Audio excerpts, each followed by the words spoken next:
Hazırda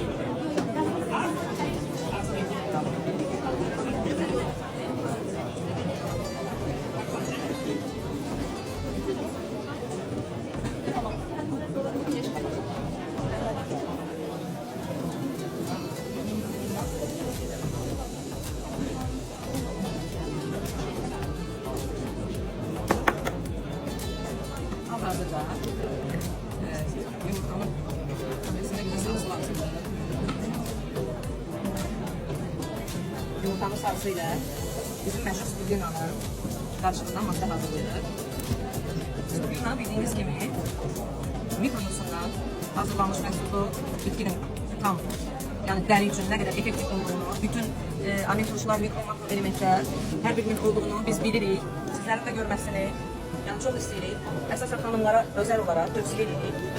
Spirulina yosundur. Yosunun ne kadar faydalı olduğu, yosunun organizmdən əlavə olaraq sırf dəri üçün elastikliyi, parlaqlığı dəridən nəyə görə? Çünki bütün xanımların dərisinə, eləcə də bəylərə də olar, dərisinə kollagen, B qrup vitaminlər, mikro makro elementlər lazımdır.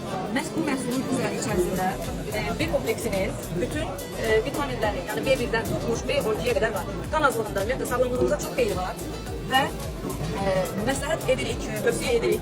Hal-hazırda isə onun maskasını hazırlayırıq. Maska dəridə qaldıqdan sonra, yəni elastikliyi, dəridə parıldı, yosunun ümumiyyətlə verdiyi, yosun həm də antioksidantdır. Antioksidat olduğunu yəqin ki, bilirsiniz, bilməyənlərə bunu şifahi olaraq deyirik və əyani olaraq göstəririk. Hətta bir nəticədən belə siz effektiv görəcəksiniz, görüləcək dərəcədə özünü birinizə verir.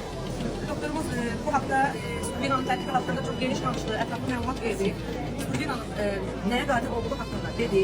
Baxın, bir kapsul Spirullina'da, bir kapsulda 1 gram, yəni 1 kilo meyvənin tərkibində olan vitaminlər, amin turşular mövcuddur. Ümumiyyətlə, orqanizmə qəbul etmək, həm daxilə qəbul edərkən, həm də xaricdən, yəni bildiyimiz kimi maskalardır, baxımlardır, kremlərdir, kollagenlərdir, yəni bunlardan istifadə edirik. Ama daha yaxşı olardı ki, hər üzünüzə baxın, bir kapsuldaki yosunun miktarına bakın. Yumurtanın sarısında əgər bir kapsulu bu qədər, yəni bunun özünüz müşahidə edirsiniz ki, yəni bəzən kapsulun içərisini bilməyən, yəni sıradan baxa bilər ki, nə qədər olacaq, amma sırf burada bir kapsul Spirullina'nın nə qədər olduğunu görürük. Şimdi siz bakın, bu hem sizin daxilinize qəbul olunarsa,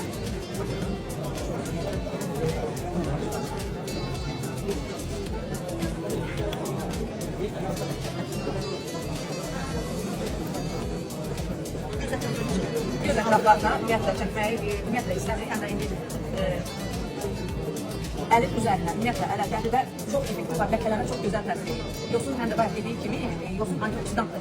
Yəni bu yosun həm də yabanı Spirullina'nın tozundan alır. Yani biz bu cilt təbabətində olan Spirulina, yani belə deyim, təbii şəkildə heç bir daxılısı yoxdur, heç bir daxılı daxılmadan hazırlanır. İndi bakın, görün bu bir eləm, məsələn, onu sırf müşahidə eləməyini istəyirəm ki, bir kapsulu, baxın, bir dənə yumurtanın sarısında bu yosunun miqdarını, yəni siz bunu görürsünüz. 10-15 dəqiqə saxlayırıq, 10-15 dəqiqə ərzində, mən düzdür, o qədər zaman saxlama imkanımız yoxdur. Bayaq sizə təqdim olunduğu Silvaris aparatıyla, hətta bir çox sillər var ki, sırf biz onları paylaşan xanımlara deyirik. Demək, sırf Silvaris aparatıyla masaj edirik, infraqırmızı şüa edirik.